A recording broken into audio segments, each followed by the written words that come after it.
Hello everyone and welcome back. This is going to be a two-part video. Part one is going to be the making of the top of the L for the L-shaped computer desk. Now, we measured a couple times just to make sure that we had enough pieces of wood to do this. We only bought two 10-foot 2x8s and one 8-foot 2x8 to do this project. So we got as many pieces of cuts as possible out of these pieces of wood that were purchased. After we measured and we cut out the pieces, we laid them on the driveway in order to get a final layout before we screwed them all together.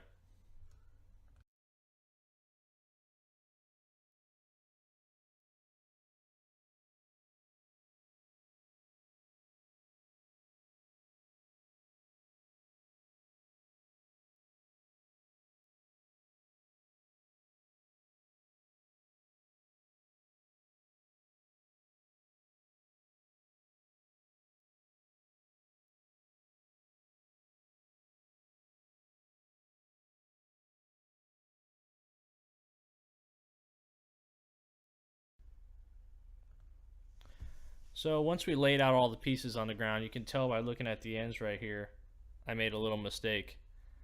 I wasn't taking into account that 2x8s are not actually 2 inches by 8 inches.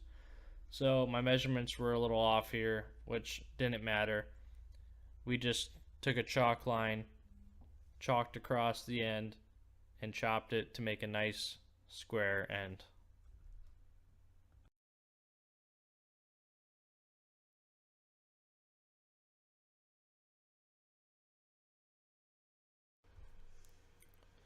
Once the wood was all assembled and screwed together, we placed it on top of the sawhorses, and Amanda commenced to sanding the entire thing thoroughly. This is going to be our everyday use computer table, so we want to make sure that there's going to be no splinters and no way the kids can get hurt on the desk.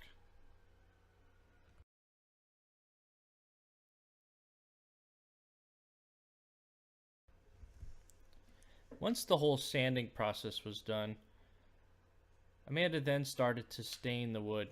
We didn't want too dark of a stain for our tabletop, so we just did a light coat, and then towards the end, when it was all dry, we took a sandpaper and we just did it by hand.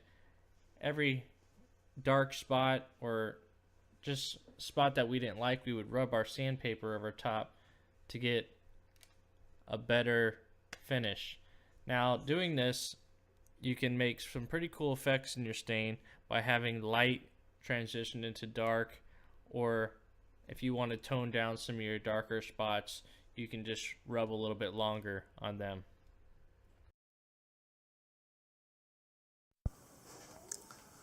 Alright guys, so far we've cut the boards. You saw us put them in place and sanding them.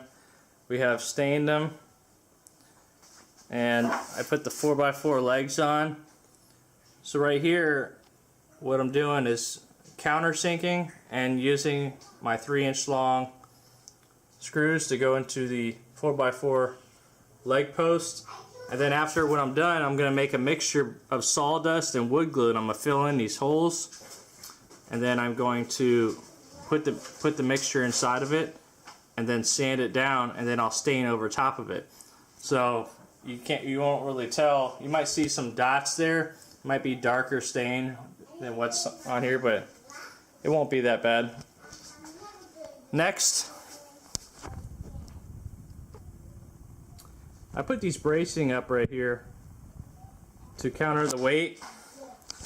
Right here in the center, I was getting just a little bit of flex, so I added a third support beam there. I made a V, I don't know if you can see that or not. I made a V right there to go on that corner of the 4x4 post.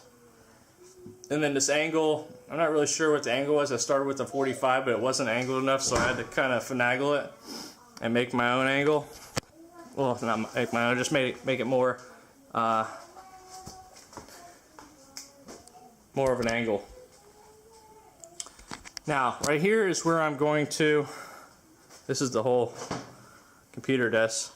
Right here, I'm gonna make my cabinet. Now, this is just under 2 foot right here, so I used 4x4s on all the back posts, and this front cabinet area where I'm gonna have the door, I'm gonna use 2x4s, and I'm gonna do the same thing, drilling through the top, and then secure them. And then I'm gonna make a square frame around the bottom, connecting all these, so it's nice and firm. And then I'm gonna put a piece of plywood for a bottom in there. Then I'll have to fab out the door. So this is going to be it for this video of the part 1. This is the bottom shelf that's going to be for the cabinet section. I've already framed out the bottom, which is not pictured here, and this is going to be the bottom shelf for that cabinet. I'm going to make sides, a door, hinges, everything, and put it all together. So stay tuned. Thanks for watching. If you like what you see, feel free to hit that like button and subscribe. And if you have any questions, don't hesitate to ask. Thanks for watching, guys.